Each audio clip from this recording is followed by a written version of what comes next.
love to be on the undercard. Because Devin Haney's a real smart guy. Right. So's Bill Haney. They know that that's their audience. You know, that's their generation. So if they can bring in new fans from an audience that should love Devin Haney, it's a natural fit. You know, I see some fighters like, oh, I would be so ashamed if someone asked me to fight on that undercard. What, in front of 20,000 people at the Staples Centre and millions of people watching around the world? You've got to have a brain in this business. So Devin Haney, any guy that gets on that card, is great for their career. And Devin Haney is one of those young guys who backs away from no one. Right after the Lomachenko-Campbell fight, we all know that he called out Lomachenko. Do you think at this stage of his career, 20 years old, up and coming, do you think he's ready for a guy like Lomachenko? I can't stop him. I mean, next week he has a really tough fight against Abdullah. It's going to be by far the toughest fight of his career. But he wants Lomachenko now. You know, he's 20 years old, but he's not going to be around at 135 forever.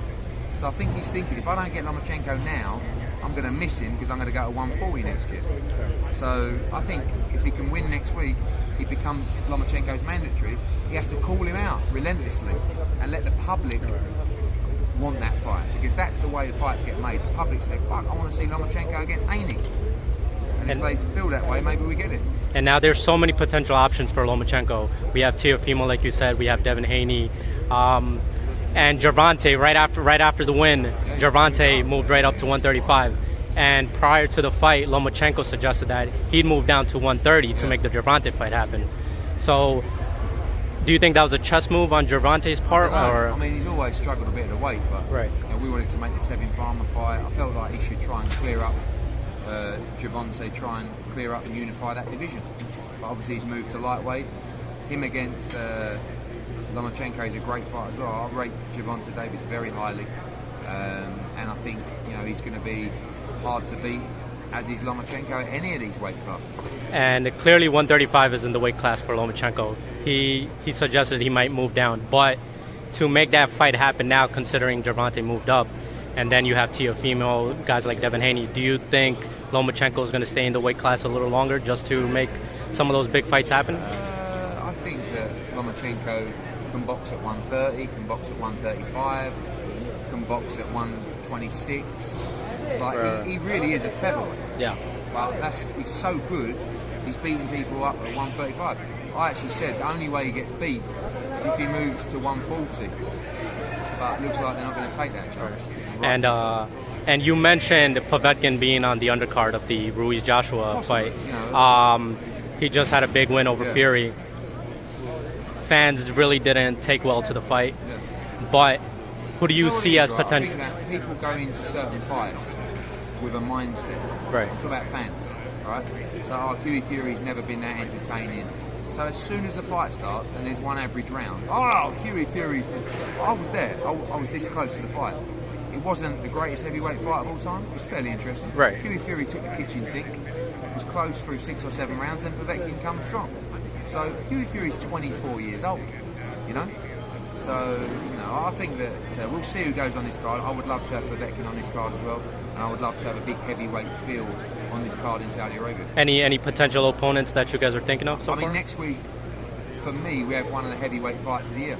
Michael Hunter against Sergey Kuzman on the Devin Haney undercard. I think the winner of that fight, obviously, if it's Kuzman, it might not be Povetkin, but Hunter against Povetkin is a great fight as well.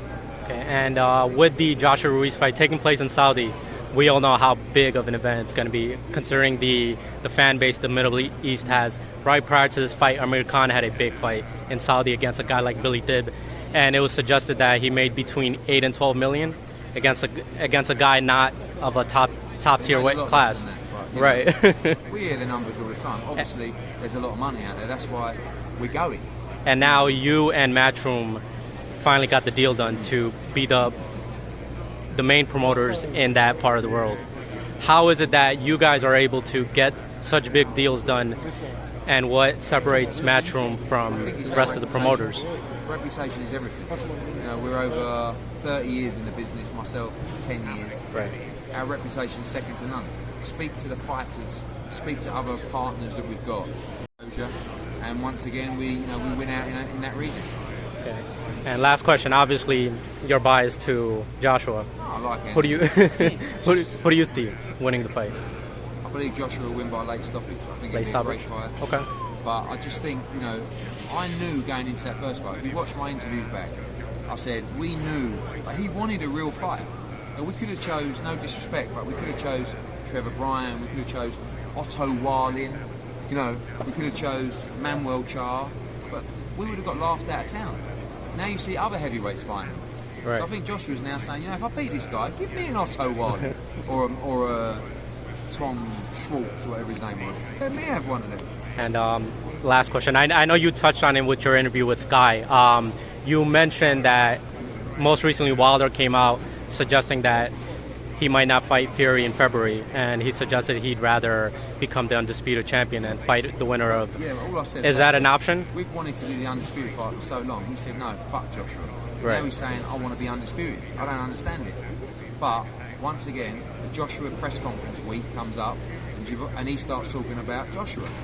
The last time he did that was Joshua Ruiz one fight week, where he said, I'd like to officially announce my fight with Luis Ortiz. That was on May the 28th. Now, it's early September, we still don't have a fight date. It's all bullshit. He uses Joshua's name, he's done it his whole career. And I would too, if I was Deontay Wilder.